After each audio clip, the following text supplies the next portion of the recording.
This, my friends, is the hover drone. This is my phone. This is the drone.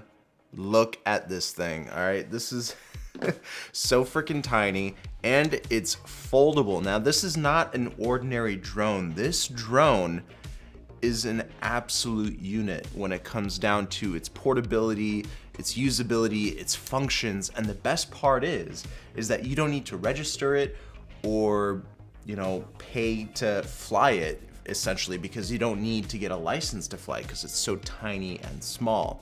On top of that, all of the propellers are protected, so if it bumps into a wall, it's not gonna crash, it's not gonna break, it's gonna stay in the air, and actually, if it bumps into something, it will automatically land since it detects an obstacle. So I think that's a really cool feature. Now, the hover drone is fully autonomous, which means that you press a button, it takes off of your hand, and it immediately starts tracking you. So it's important when you turn on this thing, when you hold down the button, you're gonna see these little 4 LED lights come on, you're gonna see a green light in the front come on, then a little chime. Let's wait for that. Current mode, follow. That's awesome. You're gonna see a little 2-axis gimbal in the front, so as I move the drone up or down, you can actually see the gimbal start operating. Now, what this thing does is it takes a 4K image, it downreses it to about 2K, and it applies digital stabilization, which is why we don't necessarily need a 3-axis gimbal for such a small drone.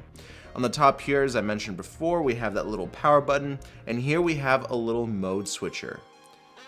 So you can cycle through the different modes.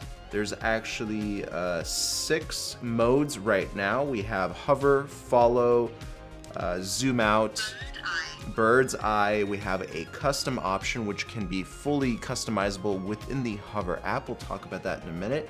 And as soon as you make that selection, you press this little button up top here, and then you hold out your arm, make sure the drone is looking at you so it locks onto the subject, and then it will beep 3 times and take off. And it's just such a cool thing to look at. And really, you forget that it's there because it does such a good job of tracking you. I'm never worried about it when I'm on my unicycle and I want some cool B-roll footage of me riding, or if I'm out and about and I want some cool B-roll footage of me doing a YouTube tutorial, for example. So this thing always comes with me whenever I go out on a shoot. So with my drone, I have the 2 battery kit, which also comes with a dual battery charger. These things last you about 10 to 11 minutes of flight time. Obviously, it depends on the wind and all that good stuff. So that's how small these batteries are, and I just love the form factor. It's so tiny, and they charge rather quickly as well. The charger and the drone are powered via USB-C, so you can plug in a USB-C cable into the drone and into the charger to charge up these batteries. Now, what's really unique about Hover is that they created their own noise reduction algorithm. So let's say you want to use this as a camera person and you want to record audio. Well, you're gonna record audio via your phone, but it's also gonna tune out the noise of the drone. All right, let's see how the audio is recorded. I'm very curious to see how this sounds. Can you hear the drone? How's the footage look? Let me know. So here is the Hover app. I'm gonna go and connect to my Hover. So it's already automatically connected since I already registered it. So on the upper left-hand corner, we have the battery life. We have the remaining space available. So there is no removable SD card on this drone. Everything is built in, and everything will be downloaded directly to your mobile device. So right here, we can access the album. It's gonna connect to your drone via Wi-Fi instead of Bluetooth for faster connectivity. And you can see a bunch of different clips that I recorded earlier on my trip to San Jose up north. You can click on the clip and you can actually do a quick low-res preview of what it is. And you can actually make any subtle adjustments to the video clip. You can edit them. You can make different colors, filters, and things like that. I'm not gonna do that right now, but let's say you wanna download the clip, just press in this little cloud icon. It's gonna download it directly to your phone's album, and then you can see everything that has been downloaded previously. All of that is right here. We're gonna go back and we're gonna access some of the drone's specific settings. So I'm gonna go to hover settings, and here you can customize the orbit, bird's eye follow, zoom out, and so forth. You can customize whether it records vertical or standard widescreen. So for example, if I go to zoom out, I'm gonna tap on that, you can change the shooting modes either to video or photo. I'm gonna set it to video. You can do different distances. So 30 feet is the maximum. Now remember, this is a little portable tiny drone, and they limited the distance just so you can always keep an eye on it. So that's really nice. The altitude you can change whether you want it to be flat, lower, or higher than you. And you can turn on and off vertical mode as I mentioned earlier. And what's really cool is that you can adjust these settings in one specific mode and apply it to the other settings. So you don't have to do it to each individual one. And video quality, I'm gonna set it to maximum, which is 2.7K at 30 frames per second. We don't have any 24 frames per second at the moment. Perhaps they will do that in a future firmware update. And you can change the photo mode to HDR, which is what I recommend. That's high dynamic range. If you're shooting in, let's say, a forest with a lot of highlights and shadows, it's good to have that extra option so you can get better dynamic range in your photos.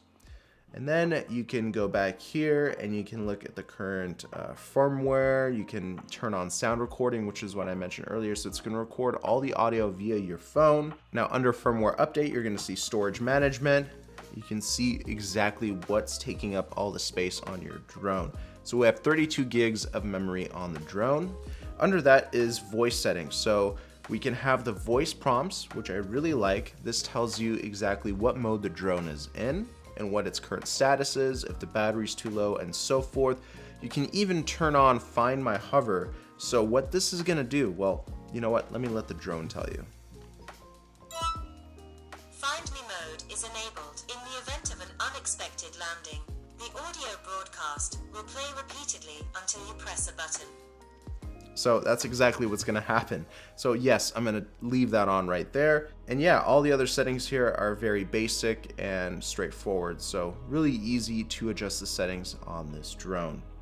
We also have the different flight modes that are explained to you right here. And of course you can customize, which is what the last option is on the drone here. You can customize your own flight mode, which is really nice. So everything here is just super cool, basic, easy, straightforward. You don't need to be a pro at all. But if you want to manually control the drone, you can do that as well. And you can actually look at the smart preview, which will give you live feed coming from the drone's camera. Look at that, isn't that sick? And then you can adjust the settings, whether it be in video mode or photo mode. You can adjust the altitude. So 50 feet will be the maximum here if you're going to be doing manual control settings. And camera settings right here, again, we're going to be in 2.7K at 30 frames per second. And then once you're happy with that, you can just scroll out of that. We can go back and tap on manual controls. So when the drone is in the air, we can actually see the smart preview, and we have digital controls that will control, turning the drone, making go higher, lower, backwards, forwards, and so forth. We can even control the position of the gimbal going up or down. The build quality itself, it's all plastic, which makes it very lightweight, but it does feel durable. I did have this bounce into a bunch of different walls and obstacles, and it held up really nice.